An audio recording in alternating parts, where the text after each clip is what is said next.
நாம் தமிழர் கட்சி எதிர்கட்சி மட்டுமல்ல, இன்றைக்கு ஆளும் கட்சியும். முதலமைச்சர் பதவியிலேயே ஒழிய இந்த நாட்டின் முதலமைச்சர் செய்ய வேண்டிய அத்தனையும் நாம் தமிழர் கட்சி செந்தமிழன் சீமான் தான் செஞ்சுக்கிட்டு இருக்காரு. திமுகவுல பெண்கள் இருக்காங்க. ஓட்டு கேட்கும் போது ஆயிரக்கணக்கான பெண்கள் வர்றீங்கல்ல. ஒரு எம்எல்ஏ எம்பி வரும்போது நூற்றுக்கணக்கான பெண்கள் ஆழம் சுத்துறீங்க, கற்பூரம் சுத்துறீங்க, எல்லாம் பண்றீங்கல்ல. ஒரு இடத்துல ஒரு பிரச்சனைன்னா பெண்கள் குரல் கொடுக்க மாட்டீங்களா? திமுகவுல உங்க தலைவர் சொல்லிட்டாரா கொடுக்க கூடாதுன்னு சொல்லிட்டு? வெளில போயிட்டு இருக்கேன், ஒரு அம்மா கேக்குது, என்னக்கா பேசாம இருக்கீங்க? அண்ணன் தான் எல்லாத்துக்கும் பேசுவார்ல உங்க தலைவர், அவங்களும் நம்ம நாம் தமிழர் சார்ந்தவங்க தான். இருந்தாலும் இன்னும் கொஞ்சம் வெளியில சொல்லாம பயந்துட்டு இருக்காங்க. ஏன்னா அந்த இலவசம் போயிட்டு சொல்லிட்டாங்க அவங்களே. அவங்க கேட்குறாங்க, என்ன இந்த மாதிரி பொண்ணுங்கள்லாம் அநியாயம் பண்றானுங்க, என்ன பொண்ணுங்கள் நடக்க முடியல, வெளியில அனுப்ப முடியல, பள்ளிக்கூடத்துக்கு கூட அனுப்ப முடியல, இதெல்லாம் என்ன சீமான் நான் கொஞ்சம் கேட்டா என்ன அப்படின்னு பொதுமக்கள் மனசுல எழுற அளவுக்கு சீமான் வளர்ந்துட்டாரு. பெண் மீது தான் தப்பு, நைட்ல ஏன் அப்படி போனோம் அப்படின்ற மாதிரி அந்த பெண் மீது குற்றச்சாட்டு. இது எப்படி இருக்கு? ஓ, அப்ப நைட்ல பெண் போனா நீங்க கற்பழிச்சிருவீங்க, 4 பேர் சேர்ந்து கெடுத்துருவீங்க, அப்படியே கசக்கி துணி மாதிரி தூக்கி ரோட்ல போட்டு போயிருவீங்க, நாய் மாதிரி குதறுவீங்க. ஏண்டா நீ எல்லாம் மனுஷனா நாயாடா நீ? டேய், திமுக காரமத சாராய கடையை மூடுங்கடா, கஞ்சாவை குறைங்கடா, மானம் கட்டவனுங்கள. தெருவுக்கு 10 சாராய கடையை திறந்து வச்சுட்டு பெண்ணென்ன இரவுல நடக்க கூடாது சொல்றீங்களே, வெக்கமா இல்ல உங்களுக்கு?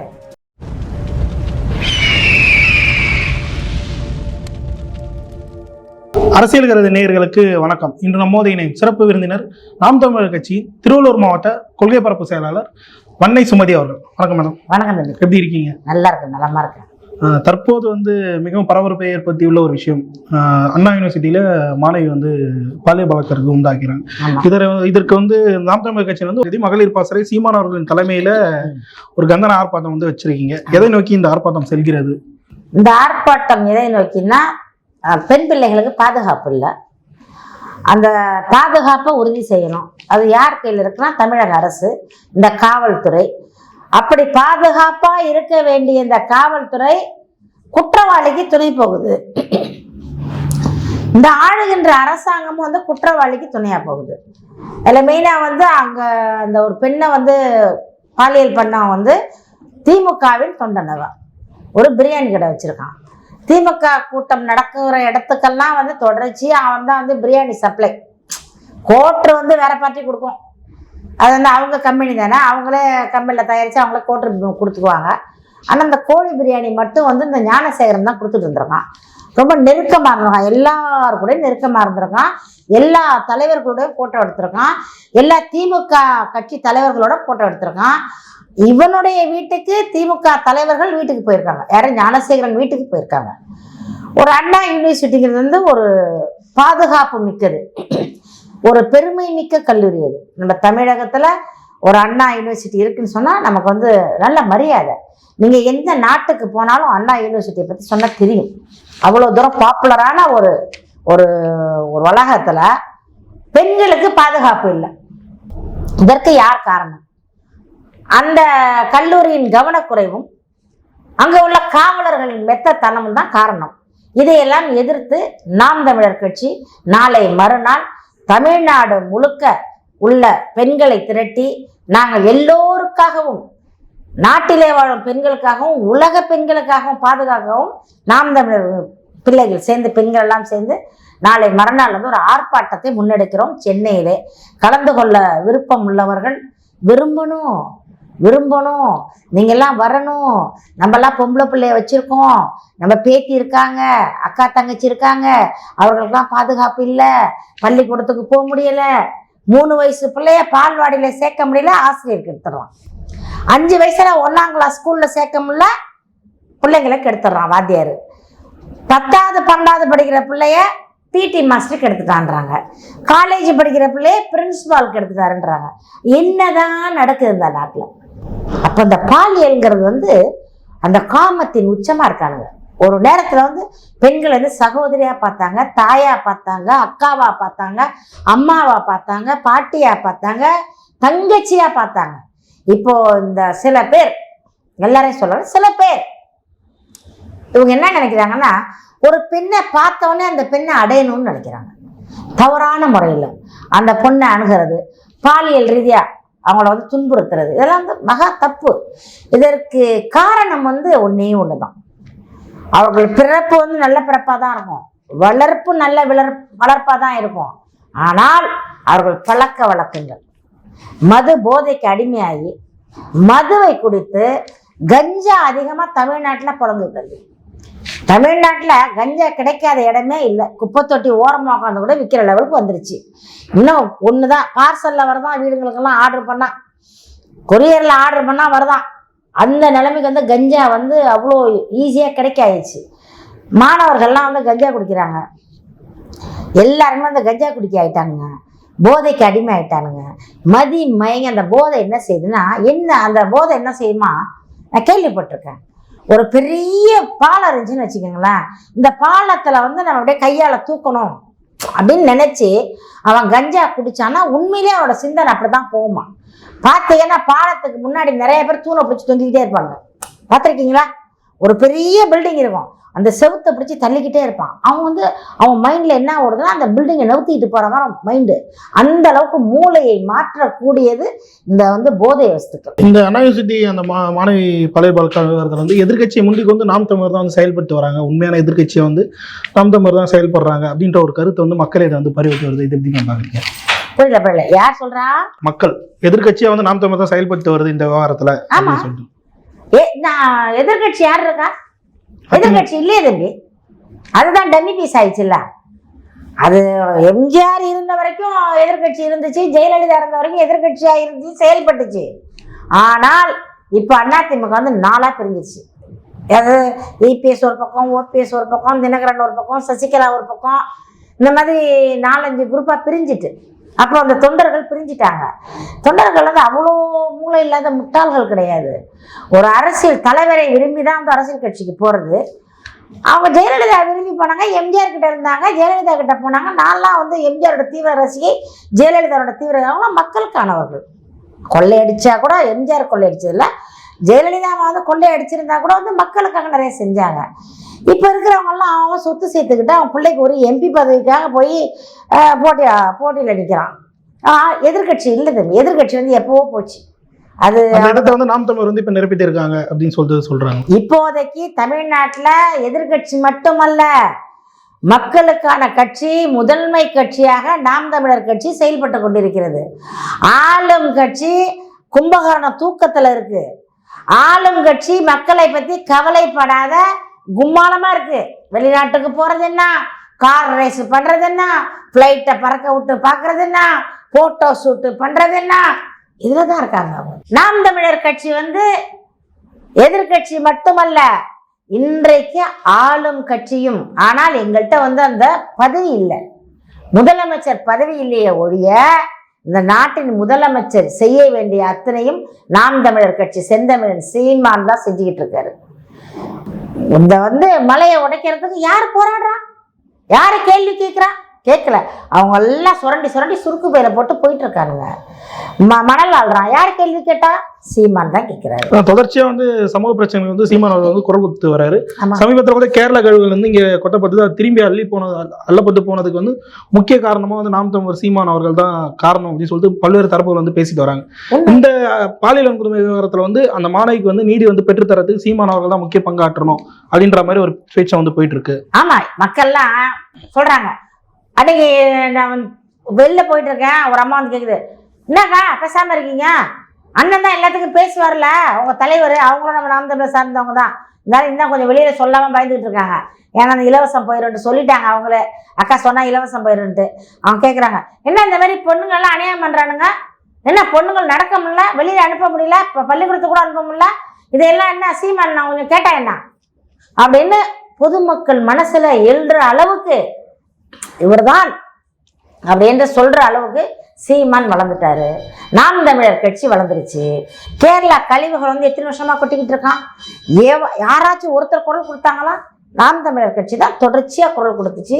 நாம் தமிழர் பிள்ளைகள் தான் ஆர்ப்பாட்டம் பண்ணாங்க, போராட்டம் பண்ணாங்க, மறியல் பண்ணாங்க, எல்லாம் பண்ணாங்க. இன்னைக்கு திருப்பி அல்றானா? சரி மேம், இந்த கேரளா கழிவுகள் அந்த திருப்பி அள்ளப்பட்ட விவகாரம் மாதிரி இந்த மாணவியோட விவகாரத்திலேயே வந்து நீதி பெற்று தருவாரா சீமான்? கட்டாயமா நீதி பெற்று தரணும். கொடுத்தே தீரணும். ஏன்னாக்கா பெண் பிள்ளைங்களை வந்து தைரியமா அனுப்ப முடியல தம்பி, துணிச்சலா வெளியில அனுப்ப முடியல, அவளுக்கு எந்த பாதுகாப்பு இல்லை. அதை வந்து தடுத்து நிறுத்துறதுக்கான மரண தண்டனை கொடுக்கணும்.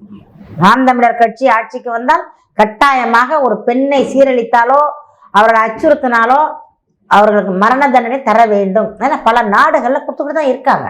ஆளும் கட்சிக்கும் சரி எதிர்கட்சிக்கும் சரி கற்புனா என்னன்னு கேட்பாங்க, கற்புனா எங்க விக்குதுன்னு கேட்பாங்க. அப்படின்னா என்னன்னு கேட்கிற இந்த கூட்டத்துக்கிட்ட போய் பாலியலுக்கு வந்து தீர்வு கொடுக்கணும் எப்படி கொடுப்பாங்க? அவர்களுக்கு தெரியாது. ஒன்றும் இல்லை தம்பி, இந்த ஆளும் கட்சி இருக்கு, அவன் கட்சியில இருந்தவன் தானே, அவனுக்கு இப்போ வரைக்கும் பாதுகாப்பு தர்றாங்க. வாயை திறக்கல, எந்த தண்டனையும் தராம சும்மா ஒரு மாவு கட்டு போடுற மாதிரி. முதல் நாள் பார்த்தீங்கன்னா இதுலேருந்து இதுவரை கட்டு போட்டிருந்தான், இப்போ இங்கே ஒரு துண்டு இங்கே ஒரு துண்டு போட்டிருக்கான். காலையில் பொய்க்கட்டு, ஏமாற்ற கற்றுக்கொண்ட திராவிட மாடல். விஜய் நம்ம பாலாஜி வந்து ஜெயிலுக்கு போகும்போது அப்படியே நெஞ்ச பிடிச்ச கதறினவர் தானே, அவங்களும் அழுவாங்க, சீன் போடுவாங்க. இந்த பயலும் வந்து திமுகவோட அவன் கையால் தான் இவனுக்கு வந்து தக்க தண்டனை கொடுக்கணும். இது வந்து காவல்துறை வந்து சரியா வேலை செய்யல. காவல்துறை வந்து என்ன சொல்லுதுன்னா, ஒருத்தர் சொல்றாரு அந்த பெண்ணை வந்து ஒருத்தர் தான் கெடுத்தாங்களாம், 2 பேர் கெடுக்கல. காவல்துறைக்கு எப்படி தெரியும்? பக்கத்துல வந்து கேமரா வச்சிருந்தாரோ இல்ல அப்படியே போக்கஸ்ல பாத்துக்கிட்டு இருந்தாரோ? மீடியாக்கள்ல பலரும் வந்து என்ன சொல்றாங்கன்னா அந்த பெண் மீது தான் தப்பு, நைட்ல ஏன் அப்படி போனோம் அப்படின்ற மாதிரி அந்த பெண் மீது வந்து குற்றச்சாட்டு. இது எப்படி இருக்கு?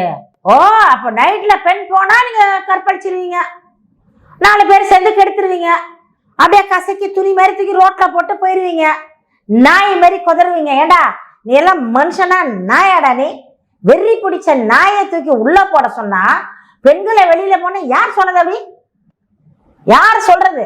மீடியாக்கள்ல ஆதரவா பேச, திமுக ஆதரவா பேசக்கூடிய திமுக அடிவண்டிகள் தானே, திமுக சொம்பு தானே. அவன் பொண்டாட்டி எல்லாம் போறது இல்லையா வெளியில, நைட்ல எல்லாம் போறது இல்லையாமா? இவன் பொண்டாட்டி எல்லாம் வீட்டுல தனியா இல்லையாமா? அது கண்டுக்க மாட்டாங்க அவங்க. அவர்களுக்கு வந்து பெரிய விஷயம் இல்லை தம்பி. திமுக காரங்களுக்கு வந்து கற்புன்னா என்னன்னு கேட்பாங்க, அப்படியா அப்படின்னு கேட்பாங்க. அந்த மாதிரி கூட்டம் அது. கனிமொழி இருக்க இவ்வளோ பிரச்சனை நடந்துச்சு, கனிமொழி இது வரைக்கும் வாய் திறக்கல. ட்விட்டர்ல போட்டிருக்காங்களா? ட்விட்டரை போய் யார் பார்க்கறான்? நீ ஒரு பொம்பளை தானே நீ, ஏன்னா அந்த அம்மாக்கு ஆம்பளை பிள்ளை இருக்கு, பெண் இல்லை. ஒரு பெண்ணை பெற்றவங்களுக்கு தான் பெண்ணினுடைய அருமை தெரியும், பொம்பளை பிள்ளைங்களோட பிறந்தவங்களுக்கு தான் பெண்களோட அருமை தெரியும், நல்ல தாய்க்கு பிறந்தவங்களுக்கு தான் பெண்ணோட அருமை தெரியும். இவங்களுக்கெல்லாம் தெரிய வாய்ப்பு இல்லை. எதிர்கட்சிகள் அனைத்தும் வந்து இதை வச்சு அரசியல் ஆதாயம் தேடுது. அந்த நேரத்துல களத்துல வந்து நாம் தமிழ் மட்டும் தான் செயல்படுறாங்க அப்படின்ற ஒரு பார்வையும் இருக்கு. இதை எப்படி பாக்குறீங்க? நாம் தமிழ் தான் செயல்படும் தம்பி. நாங்கெல்லாம் இப்ப நான் பேசுறேன்னா நான் இது வந்து அரசியல், இது வந்து மீடியாவுக்காக பேசல தம்பி, உணர்வோட பேசுறேன், உள்ளன்போட பேசுறேன். ஏன்னா எங்க வீட்டுல பெண் பிள்ளைகள் இருக்காங்க. நைட்ல வந்து பெண் பிள்ளை வெளியில போய் இவன் எப்படி சொல்ல முடியும்? நானா சினிமா பார்த்துட்டு 1 மணிக்கு படம் விட்டு 1:30 மணிக்கு நடந்து வருவோம் தம்பி, 10 கிலோமீட்டர். அப்ப இவ்வளவு பஸ் வசதி கிடையாது. தேட்டருக்கு போயிட்டு நாங்க எங்க வண்ணாரப்பேட்டையில இருந்தோம், 800 வரைக்கும் படம் பார்க்க போவாங்க, எங்க அம்மா அழைச்சிட்டு போவாங்க. போயிட்டு நாங்கெல்லாம் நடந்துதான் வருவோம். அவ்வளவு பேர் நடந்தோம், எவனைங்களை தொட்டது கூட இல்லையே. காமம் தலைக்கு ஏறி போச்சு. காரணம் போதை. டேய், திமுக காரம சாராய கடையை மூடுங்கடா, கஞ்சாவை குறைங்கடா, மானம் கட்டவனுங்களே. தெருவுக்கு 10 சாராய கடையை திறந்து வச்சுட்டு பெண்ணென்ன இரவுல நடக்க கூடாது சொல்றீங்களே, வெக்கமா இல்ல உங்களுக்கு? வெக்கமா இல்ல? பெண்களை குறை சொல்றீங்க. அப்ப பெண்கள் வந்து வேலைக்கு போறாங்க, 8 மணிக்கு வேலை விட்டுருவானா 6 மணிக்கே வந்துடும். அப்போ எப்படின்னா இவங்க கணக்கு எப்படின்னா, அப்ப ஸ்கூல் மாதிரி தான் வேலைக்கு போகணுமோ? சாயந்தரம் 5 மணிக்கெல்லாம் வீட்டுக்கு வந்துடணும். இரவு டியூட்டி நைட் டியூட்டி பார்க்கக்கூடாது. நைட்டில் பெண்கள் வந்து ஒரு ஃபங்க்ஷனுக்குலாம் போனால் வர முடியாது. யாருக்காச்சும் உடம்பு சரியில்லைன்னா மருத்துவமனைக்கு யாரையும் அழைச்சிட்டு போக முடியாது. பெண்கள் போகக்கூடாது, போனால் கெடுத்துருவானுங்க. என்னடா அவங்களோட மென்டாலிட்டி என்ன? இவங்களோட தரம், இவனுங்க இவ்வளோ தரங்கட்டு போயிட்டானுங்க. ஒரு குற்றவாளியை பிடிச்சா அவங்க தண்டனை கொடுறான்னு போராடிக்கிட்டு இருக்கோம் நாங்கெல்லாம். இவன் பெண்களை வந்து நைட்ல வெளியில போவான்னு சொன்ன மகாத்மா காந்தி என்ன சொன்னாரு? நடு இரவுல பெண்கள் வந்து வெளியே நகையோட உடலோ நிறைய நகையை போட்டு எந்த பெண் தன்னந்தனியாக தைரியமா நடந்து செல்ல முடியுமோ அப்பொழுதுதான் பெண் விடுதலை கிடைக்கும் சொன்னாரு. காந்தி சொல்லி 100 வருஷத்துக்கு மேலாச்சு, இன்னும் அந்த விடுதலை கிடைக்கலையாடா? இன்னும் கிடையாது. காந்தி சொன்னதுக்கு வந்து வேற காரணம். அப்போ வந்து கற்பழிப்பெல்லாம் தெரியாது யாருக்கும். அப்ப சார் திருடர்கள் அப்போ திருடர்கள் நிறைய இருப்பாங்க. நகையை திருடுறதுக்காக நகையை மட்டும் அறுத்துக்கிட்டு போவான். இப்போ நகையை மட்டும் அறுத்துக்கிட்டு போறதில்ல, பெண்களுடைய கற்பை சேர்த்து அறுத்துக்கிட்டு போறான். இதற்கு ஒரு தீர்வு காரணமா இல்லையா? அதுக்கு தான் நாங்கள் வந்து நம்ம நாளன்றைக்கு ஆர்ப்பாட்டம் பண்றோம். பெண்கள் விழிப்புணர்வு, பெண்கள் எப்படி நடந்துக்கணும், பெண்களுக்கு என்னென்ன பாதுகாப்பு வேணும், பெண்கள் பாதிக்கப்பட்டா என்னென்ன செய்யணும், யார பாதிக்கப்பட்ட அந்த பெண்களுக்கு பாதிப்பு கொடுத்த ஆண்களுக்கு என்ன தண்டனை தரணுங்கிறதெல்லாம் நாங்கள் சொல்லுவோம். அந்த ஆர்ப்பாட்டம் வந்து ஒரு விழிப்புணர்வு ஆர்ப்பாட்டம் பெண்களுக்கு. நாங்கெல்லாம் பயப்படுறாள் கிடையாது, சரியா? இவனை எல்லாம் செய்க. எத்தனை நாள் ஆடுவீங்க? என்ன 1 வருஷம் 1.5 வருஷம் ஆடுவீங்களா? 4 வருஷம் திமுக ஆட்சி வந்து ஒன்னையும் கழுத்து கிழிக்கல, ஒரு அழுக்கு துணியும் துவைக்கல. வேட்டி கட்டினோம்னாலாம் கோமணத்தோட விட்டுட்டீங்க, கோமணம் கட்டினவங்க அம்மனமா விட்டுட்டீங்க. ஜாக்கெட்டு போட்டவங்களெல்லாம் மறு ஜாக்கெட் தைச்சு போட முடியாத அளவுக்கு ஏழையா கொண்டாந்துட்டீங்க. 3 வேளை சாப்பிட்டவங்கள 1 வேளை சாப்பாடு சாப்பிட வச்சுட்டீங்க. உங்களை மாடலை ஒழிச்சாதான் அந்த தமிழ்நாடு உருப்படும். இதை தொடர்ந்து வந்து நேற்று ஒரட்டநாட்டில் நடந்த நம்மாழ்வார் பொதுக்கூட்டத்தை வந்து முறையா அனுமதி பெற்றும் வந்து போலீசார் வந்து அதுக்கு நிறைய அடக்குமுறைக்கு உள்ளாக்குனாங்க. இங்க வந்து நடத்தக்கூடாது அப்படி இப்படின்னு சொல்லிட்டு ஒரு விஷயத்த வந்து பண்ணாங்க. இதை வந்து எப்படி பாக்குறீங்க? இது எதனால இந்த அடக்குமுறைக்கு நாம் தமிழர் உள்ளாக்கப்பட்டது? பொதுவாகவே நாம் தமிழர்னா அடக்குமுறை செய்ய வேண்டும். ஏன்னா அங்க மக்கள் விழிச்சிடுவாங்க. தம்பி, நாங்கள் கருத்தையெல்லாம் பேசும்போது அந்த கருத்து வந்து மக்கள் மனசுல போயிடும். அந்த மனசுல பூந்துச்சுன்னா எல்லாம் நாம் தமிழர்கிட்ட வந்துருவாங்க. அது அந்த நல்லது போய் சேரக்கூடாது தம்பி.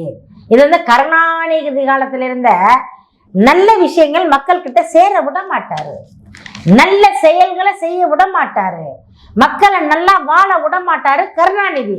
அதையே தான் அவர் மகன் செஞ்சுட்டு இருக்காரு. மக்கள் வந்து விழிப்படைஞ்சிருவாங்க.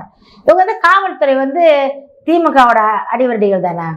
ஒரு காவல்துறை வந்து எப்படி இருக்கணும் ஒரு காவல்துறை தெரியுமா? அப்படி சும்மா அப்படி நிமிர்ந்து அப்படி கெத்தா கட்ஸா அப்படியே ஆம்பளத்தனமா இருக்கணும். அப்படி மீசையை முறுக்கிக்கிட்டு ஆம்பளை அப்படி தோலை தூக்கிக்கிட்டு நிக்கணும். காவல்துறை வந்து மிரட்டிடுவாங்க தம்பி, மிரட்டிடுவாங்க. நீ இதை செஞ்சே ஆகணும், செய்யலைன்னா இடமாற்றம் பண்ணிடுவாங்க, வேலையை மாத்திடுவாங்க, ஏதாச்சும் காரணம் சொல்லி வேலையை தூக்கிடுவாங்க, எல்லாம் 24 மணி நேரம் டியூட்டி தருவாங்க. அங்கேயும் பாருங்க, அந்த இடத்துல வந்து பெண்கள் போலீஸ் அனுப்பியிருக்காங்க. ஆண்கள் பெண்கள் தான் காவல்துறை தான் பேசியிருக்காங்க. காரணம்னா பெண்களை வந்து ரொம்ப ஈஸியாக மிரட்டிடலாம். நைட் டியூட்டி போட்டுருவான், பார்த்துக்கோ, இங்க இருந்து மாற்றி விட்டுருவான், அப்புறம் புருஷன் பிள்ளைலாம் நீ பார்க்க முடியாது, கண்காணாத இடத்துல போய் மிரட்டல் கொடுத்து காவல்துறை என்ன செய்யும்? பாவம், அவர்கள் வந்து அடிமையா இருக்காங்க. காவல்துறை வந்து திமுகவின் கைக்கூலியா மாறக்கூடிய சூழ்நிலையை உருவாக்கிடுறாங்க. அதனாலதான் அவங்க அந்த மாதிரி செஞ்சிருக்காங்க. ஆனா அதுக்கப்புறம் கூட்டம் நடந்துச்சுன்னு வச்சுக்கோங்க. இல்ல, அதுக்கப்புறம் வந்து பல்லாயிரக்கணக்கான மக்கள் வந்து அந்த கூட்டத்தில் வந்து பங்கேற்றிருக்காங்க. இந்த செல்வாக்கு வந்து முடக்க நினைக்கிறதா ஆளும் தரப்பு வந்து இத்தகைய முத்துக்கதையை வந்து போட நினைச்சாங்க அப்படின்னு சொல்லி சீமான் தரப்பு வந்து ஒரு குற்றச்சாட்டை வந்து வைக்கிறாங்க. ஆமா, ஏன்னா அவருக்கு தெரிஞ்சிச்சுல மக்கள்லாம் இவர் அதான் தம்பி, ஒரு மீட்டிங் போட்டாக்கா கட்டாயமா அங்க 100 பேர் சேர்ந்துருவாங்க. நாங்களும் மீட்டிங் போறோம்னா நிறைய பேர் அப்படியே வந்துருவாங்க, முன்னாடி நிற்பாங்க, சொல்லுவாங்க, அம்மா நாங்க உங்க சேரணும், இதுல நாங்க சேர எப்படி சேரணும், எங்க சேரணும், என்ன பண்ணணும், அதுக்கு எல்லாம் கேள்வி கேட்பாங்க. அப்ப நாங்க தொலைபேசி நம்பரை கொடுத்துட்டு வருவோம். இது வந்து நடந்துகிட்டு தான் இருக்கு இப்போ. ஏன்னா தெரியுது இல்ல, மக்களுக்கு தெரியுது இல்ல, யார் நமக்கானவர்கள், யார் மக்களுக்கானவர்கள், யார் இந்த நாட்டுக்கானவர்கள், யார் வந்தால் நாடு நல்லா இருக்கும், யார் வந்தால் பெண் பிள்ளை தைரியமா நடக்கும், யார் வந்தால் வேலை வாய்ப்பு கிடைக்கும், யார் வந்தால் கல்வி குற்றம் குறையும், யார் வந்தால் இந்த ஆறு மலையெல்லாம் பத்திரமா இருக்கும், களவாட முடியாமல் யோசிக்கிறாங்க. இப்போ வந்தாரு, கழிவுகளை திருப்பி அள்ள வச்சுட்டாரு, மலையை உடைக்கிறத கொஞ்சம் குறைச்சிருக்காங்க. இந்த கிருஷ்ணகிரியிலே வந்து உடைச்சிக்கிட்டு தான் இருக்காங்க, எல்லா கட்சிக்காரங்க தான். ஏன்னா இவங்களுக்கு அதெல்லாம் போயிடும்ல தம்பி, இது போயிடுச்சுனாங்க வேலை வாய்ப்பு போயிடும். நாம் தமிழர் கட்சி ஆட்சிக்கு வந்தா நாங்க நோண்டி எடுப்போம்ல, அவங்க சொத்து எங்கெங்க இருக்கு, நீங்க எந்தெந்த பேங்க்ல வச்சிருக்கீங்க, எந்தெந்த நாட்டுல சொத்து வச்சிருக்கீங்க, எந்தெந்த நாட்டுல வீடு வச்சிருக்கீங்க, எந்தெந்த ஊர்ல வீடு வச்சிருக்கீங்க, சின்ன வீடு ஒண்ணு பெரிய வீடு எந்தெந்த ஊர்ல வச்சிருக்கீங்க எல்லாம் தெரியும். எல்லாத்தையும் கொண்டாந்துருவோம்ல. பயம், இந்த அச்சத்தின் வெளிப்பாடு தான் நாம் தமிழர் மீது வந்து தொடர்ச்சியா இருக்க போற இந்த முரண்பாடுகள். ஆமா, அந்த அச்சம் தான் தம்பி, அவங்களுக்கு வந்து பயம்தான். ஏன்னா நீங்க வந்து குற்றவாளி, அவர்கள்லாம் ஒரே தவறு செய்யாத பயப்பட மாட்டான், எப்பவுமே தவறு செய்யல அப்ப கெத்தா நிக்கலாம், நீ குற்றவாளி. ஆனா நாம் தமிழர் வந்து அது தீவிரவாதி அளவுக்கு வந்து ஒப்பிட்டு காட்டுறாங்களே ஆளும் தரப்பு. அப்படிதான் காட்டுவாங்க. எப்படி அவங்க வாயால, ஏன்னா அவர்கள் தீவிரவாதிகள் இல்லையா, அவங்க கண்ணாடியில முகத்தை பார்க்கும்போது அவர்களோட தீவிரவாதி மாதிரி அவர்களுக்கு தெரியும். யாரு அந்த எதிர்கட்சியிலையும் ஆளுங்கட்சியும் இருக்கவங்க அவர்கள் வந்து பயம் தானே. மக்கள் கிட்ட கொண்டு சேர்க்கணும்ல தம்பி.